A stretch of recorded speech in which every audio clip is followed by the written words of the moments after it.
Hello friends, आज के इस वीडियो में हम अमराजा एनर्जी एंड मोबिलिटी का टेक्निकल एनालिसिस करेंगे और जानेंगे कि इस शेयर में हमें अभी क्या करना चाहिए, क्या खरीदारी करनी चाहिए या बेच देना चाहिए या जो ऑलरेडी पोजीशन है उसे होल्ड करना चाहिए। ये तीनों में जो अगर आपको कंफ्यूजन है तो इस वीडियो में अगर आप देखोगे इस वीडियो को तो कहीं ना कहीं आपको कंफ्यूजन जो है क्लियर हो जाएगा। तो चलिए वीडियो को शुरू करते हैं और जानते हैं इसके बारे में। फर्स्ट ऑफ ऑल, आगे बढ़ने से पहले एक बार आप खुद की रिसर्च जरूर करें, क्योंकि वीडियो सिर्फ और सिर्फ एजुकेशनल पर्पज के लिए, यहाँ पे मैं कोई भी बाय सेल रिकमेंडेशन नहीं दे रहा हूँ। इसलिए खरीदने या बेचने से पहले एक बार आप खुद की रिसर्च जरूर करें और आगे बढ़ने से पहले जो भी आपकी स्क्रीन पर डिस्क्लेमर प्रेजेंट है उसे जरूर पढ़ लें। तो अब हम चलते हैं महाराजा एनर्जी एंड मोबिलिटी टेक्निक इसका शेयर के बारे में बात करते हैं। तो अगर आप देखोगे, फर्स्ट ऑफ ऑल कुछ लोगों को तो लगता होगा एक शेयर कितना घटिया है, मतलब स्टॉक तो 5 साल 8 साल से चल ही नहीं रहा है, ये क्या दिक्कत वाली बात है। तो अगर आप यहाँ पे अगर आप देखोगे स्टॉक पूरा अंडर परफॉर्म कर रहा है। अब इस चीज को वेरीफाई करते क्या कुछ दिक्कत चल रही है कंपनी में, क्या कुछ प्रॉफिट डाउन चल रहे हैं, क्या सेल्स डाउन चल रहे हैं। तो अगर आप जाके देखोगे मेरे हिसाब से 2015 में 4200 करोड़ का सेल था और अभी 10,700 चल रहा है, प्रॉफिट डबल है। ओके। और अगर आप देखोगे यहाँ पे नेट प्रॉफिट की अगर बात करोगे, 411 करोड़ का था और अभी चल रहा है 768 करोड़, ऑलमोस्ट प्रॉफिट भी डबल है। तो यहाँ पे अगर आप नोटिस करोगे ना, कंपनी में कोई दिक्कत नहीं दिखेगी आपको। अगर आप बैलेंस शीट में जाओगे, बैलेंस शीट आपको काफी क्लीन मिलेगी। कंपनी के ऊपर मात्र 100 करोड़ का कर्जा है, 108 करोड़ का कर्जा है, कोई बड़ी मतलब कि ज्यादा ज्यादा कर्जा नहीं है, ये आपको ध्यान में रखना चाहिए। अगर आप फिक्स एसेट्स की बात करोगे वो भी कंटिन्यूसली इंक्रीज हो रहे हैं। अगर आप यहाँ पे इन्वेस्टमेंट्स की बात करोगे वो भी कंटिन्यूसली इंक्रीज हो रहे हैं। तो यहाँ पे रिजर्व्स की अगर बात करोगे, कंपनी के रिजर्व्स भी हैं वो भी कंटिन्यूसली इंक्रीज होते हुए दिख रहे हैं। और अगर आप देखोगे रिजर्व्स तो लास्ट 8 ईयर्स में काफी 3 से 4 गुना मल्टीप्लाई होता हुआ दिख रहा है। तो यहाँ पे ओवरऑल अगर आप नोटिस करोगे ना, स्टॉक प्राइस करेक्ट होता हुआ दिख रहा है। लेकिन यहाँ पे आपको ऊपर से अगर आप एनालिसिस करोगे तो आपको कोई ज्यादा प्रॉब्लम यहाँ पे नहीं दिखेगी। इस चीज को आपको ध्यान में रखना चाहिए। और एक चीज मैं आपको बता देना चाहता हूँ, शेयर प्राइस अंडर परफॉर्म कर रहा है इसका मतलब ये नहीं है कि वो स्टॉक खराब है।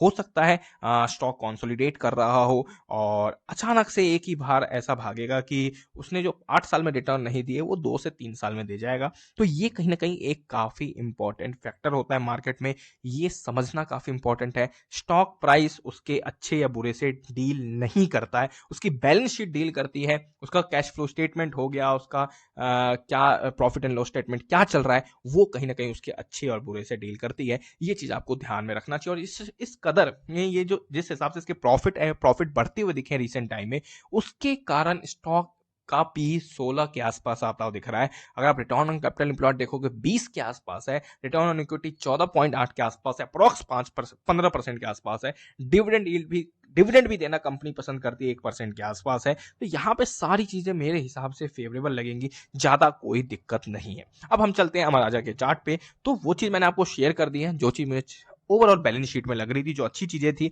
बुरी चीजें मुझे नहीं लगी। अगर आपको कुछ भी बुरी चीजें लगती हैं तो मुझे जरूर बताएं कमेंट बॉक्स में, ताकि मैं भी जान पाऊं शेयर के बारे में।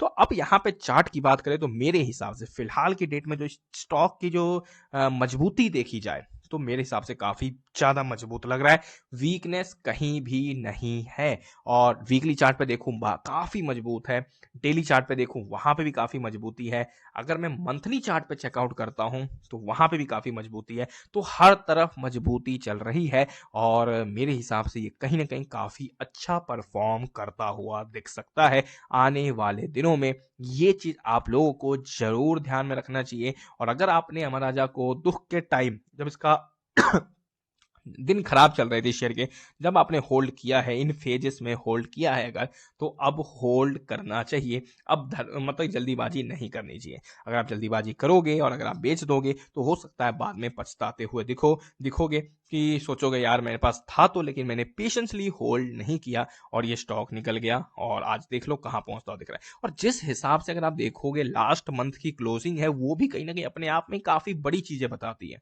अगर आप इसने बॉलिंजर बैंड के अपर लेवल को क्लोज करा है, क्लोज मतलब उसको चिपक के क्लोज होता हुआ दिख रहा है। और यहाँ पे इस मंथ की भी ओवरऑल वैसी ही हालत चल रही है। अब इस टाइप की जो सिचुएशन जो है ना, इसमें कई बार पहले भी हो चुकी है। और अगर आप इस रैली को देखोगे तो ये जब रैली कर रहा था ना, ये इस पीरियड में आप देख सकते हो, तो ये जो स्टॉक है मतलब कि 2011 में 90 रुपए का था और ये पहुंच जाता है ₹1000 के आसपास। मतलब कि 10 टाइम्स पैसे को कर देता है मात्र 4 से 5 सालों के अंदर। और यही एक मेन रीज़न है जिसके अंदर मेन मुझे लग रहा है कि कंसोलिडेशन ज़ोन में जाता हुआ दिखा था। अब मैं यहाँ पे रैली नहीं दिखाना चाहता, मैं यहाँ पे दिखाना चाहता हूँ कि बॉलिंजर बैंड को पकड़ के क्लोज़ हो रहा था, चल रहा था और वही चीज़ सेम दिख रही है। तो इसलिए इस शेयर में अलर्ट रहें, फर्दर रिसर्च करें और आप एक बार खुद की रिसर्च करें, तभी खरीदें, नहीं तो नहीं।